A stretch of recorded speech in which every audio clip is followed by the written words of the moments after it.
ده اول اوردر اجيبه من ابلكيشن تيمو، هقول لكم بالظبط في الفيديو ده تجربتي في الابلكيشن، ويلا بينا نفتح مع بعض الحاجات اللي جوه ونشوف جايبين ايه ومدى الكواليتي بتاعها وكام الاسعار بالظبط. كل ده هتشوفوه في الفيديو ده، تابعوني لحد الاخر.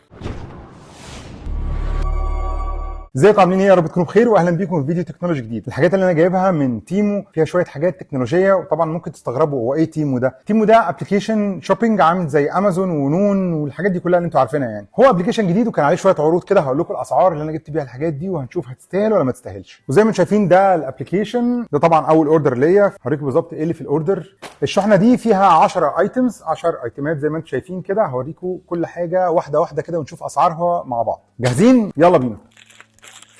ويا رب تطلع ايه الحاجه الكواليتي بتاعها اهم حاجه كويس، لان انا اول مره اجرب الابلكيشن ده. بسم الله الرحمن الرحيم. 1 2 3 الحاجه تقريبا اصغر مما كانت في الصور.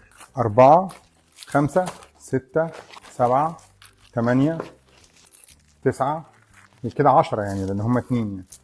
دول ال10 ايتمز اللي جبتهم. خلينا نشوف بقى واحده واحده كده كل حاجه بتاعت ايه. اول حاجه زي ما انتم شايفين القطعه اللي هي بتاعت تثبيت الاسلاك. يعني انت مثلا ممكن تحطها على المكتب ولا حاجه كده، والاسلاك تحطها بالشكل ده تمسك السلك. طبعا لو عندك شواحن كتير زي ما انا عندي، مثلا عندي كابلات كتير بتاعت حاجات كتير، فدي حلوه ان انت تحطها بس كده تمسك الاسلاك بتاعتك بدل ما كل شويه تقع. يعني لو في وصلات صغيره ممكن برضو تفضل متعلقه كده. شكلها ظريف، الكواليتي بتاعتها كويسه، فيها رابر وفي نفس الوقت في بلاستيك ناشف. سعرها كام بقى القطعه دي؟ انا جايب منها 2، الواحده بتشيل 7 كابلات، دي ب4 درهم ونص تقريبا. تاني قطعه معانا اليو اس بي هاب. ده بيقسم اليو اس بي وفي سويتش اون واوف. هو ده، بص اون واوف من هنا، وده الكابل. خلينا نجربه كده على السريع. هو بينور كده اون وكده اوف. عندي هنا كشاف، نجربه كده، كده اون كده اوف. عندي تشارجر بتاع البطاريات، نوصله كده معاه ونشوف. هذا في تاني بورت شغال بيشحن.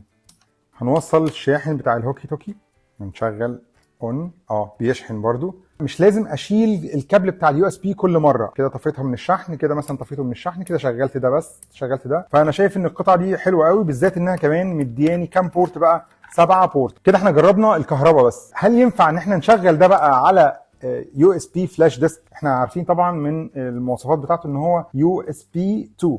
هنجرب فلاشه بتاعت اليو اس بي. ادي فلاشه بتاعت ويندوز 7. خلينا نعمل اون كده ونشوف هتشتغل ولا لا. فعلا اشتغلت. انا هحط معاها فلاشه ثانيه، فلاشه كمان،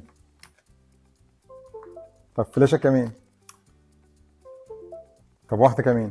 ايه الطمع اللي انا فيه ده؟ اون كفايه كده ولا ايه؟ طب انا هحط الفلاشه دي كمان.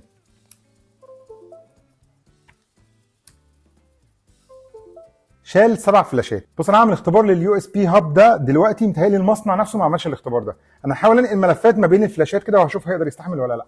بصوا على كل الرصه دي كده، هي السرعه مش احسن حاجه، واصله معايا ل 600 700 800 كيلو بايت بير سكند، بس ستيل هو بينقل يعني، ستيل شغال مفيش مشكله. طيب هنكنسل بقى الترانسفير ده. تمام كده، احنا كده بس اطمنا. اهم حاجه ان كل الفلاشات شغاله. انا الحقيقه مينلي جايبه عشان الشحن وعشان اشغل اجهزه. عندي في حاجات كتير بتشتغل باليو اس بي، فعشان بدل ما كل واحده يبقى ليها ادابتور لوحده او تشارجر لوحده، لا انا هخلي ده هو الموزع الرئيسي لكل الكهرباء بتاعه الاجهزه بتاعتي اللي بتشتغل عن طريق اليو اس بي، سواء حاجات بتشحن او حاجات بتاخد الكهرباء على طول وتشتغل. انا شايف ان هو حاجه كويسه جدا. ده سعره كان 6 درهم و75 فلس. تخيل، سعر عظيم جدا بصراحه. دلوقتي بقى هنشوف البتاع العجيب اللي انا جبته. هو شكله في الصوره اكتر من كده يعني، انا شايفه في الصوره. بص عامل ازاي الصوره بتاعته، ايه حاجه مخيفه جدا يعني. بص عامله زي 127 قطعه. انا كده يعني هجيب ايه؟ هجيب كونتينر منها. طبعا اللي ما يعرفش البتاع ده ايه، ده اسمه هوت شرينك. ايه الهوت شرينك ده؟ لو عندك اي كابل ولا حاجه عايز تغلفه مقطوع ولا حاجه عايز تغلفه، بالذات الشواحن بتاعه الايفون يعني، عشان حاجه متعبه جدا. فبدل ما تقعد تلف عليه كرتون والكلام ده، في حل اسهل ان انت تجيب الهوت شرينك. هو في احجام. ماشي، انا كده بدات اطمن شويه. بصراحه انا احب احييهم على التسويق، على الابلكيشن. هم عاملين الابلكيشن بجد مغري لاي حد يشتري منه. الصور اللي مصورينها بجد تحفه يعني الصوره كانت محسساني ان انا هاخد كونتينر من الهوت شرينك ده. 1 2 3 4 5 6 7 احجام. هوريك واحده لايف كده قدامكم. يعني زي ما انتم شايفين ده كابل الايفون مكسور من هنا كده. هختار حاجه مناسبه من حيث الحجم. اوكي، ده حجمه كويس قوي. هقطع دي كده على قدها. دي الحته اللي انا قطعتها على قدها بس كفايه، وهقوم حاططها هنا كده، وهقوم جايب الولاعه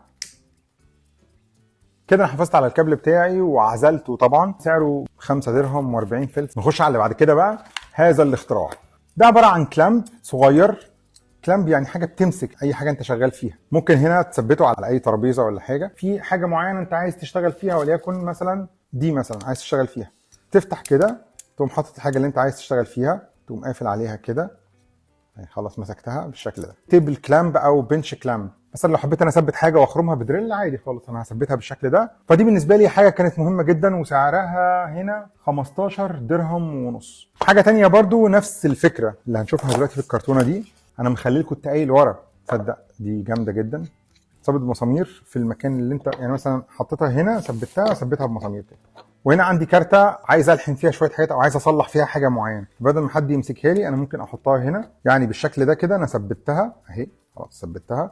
يعني مثلا في كاويه لحام ولا حاجه وهي موجوده في مكانها، طبعا اكيد متثبته بمسامير في المكان اللي انا شغال فيه كده، اقدر ان انا اشتغل براحتي خالص من غير ما الكارته تتحرك مني. طبعا الاختراع ده كويس، وطبعا هي من الميتال. سعرها بس هو اللي غالي شويه 27 درهم ونص، بس على الكواليتي بتاعتها كويسه. بالنسبه لي انا اخرها 20 درهم مش 27 درهم ابدا. خش بقى على الجمال كله، سعرها 12 درهم وربع، بس هي كانت في الصوره اكبر من كده الحقيقه. بص في الصوره بتاعتها حاجه يعني تحفه. ELD موشن سنسور.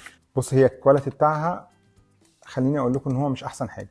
ده كده النور بتاعها، فكرتها انها تبقى محطوطه وتبقى انت لازقها مثلا في الدولاب ولا حاجه، ومش هتشتغل غير لما يكون في حركه هي شايفاها، تفضل مطفيه على طول. طبعا بتتشحن عن طريق اليو اس بي تايب سي، كمان بتتشحن عن طريق اليو اس بي تايب سي.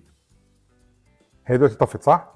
على افتراض ان انا معلقها في السقف او معلقها في حاجه عاليه وجيت حركت ايدي قدامها اشتغلت. انا شايف انها اضاءتها ضعيفه جدا، انتوا شايفين كده برضه صح؟ كنت بفكر ان احطها هنا مش هتنور حاجه تقريبا. طيب بص هو كاختراع كويس وسعرها كتير عليها. هو جايب لك معاها كابل شحن اهو. بص هي جاي معاها كمان ايه لزقات، لزقه بالمجنتيك، 2 مجنتيك بيلزقوا في بعض، واحده بتحطها في المكان اللي انت هتحط فيه اللمبه، والثانيه بتتلزق طبعا على ظهر اللمبه كده. لزقتها اهو خلاص هي ثابته. تشيلها عشان تشحنها، الحقيقه هتنفع اكتر في الدولاب يعني. نيجي بقى للوحش هذا الاختراع. بصراحه الاختراع ده انا كان نفسي فيه من زمان يعني. برضو الكرتونه متفرهده شويه مش مشكله. كوردليس ميني جريندر 3 سرعات، بياخد بقى ايه البنط الصغيره خالص، الحاجات اللي هي الدقيقه دي.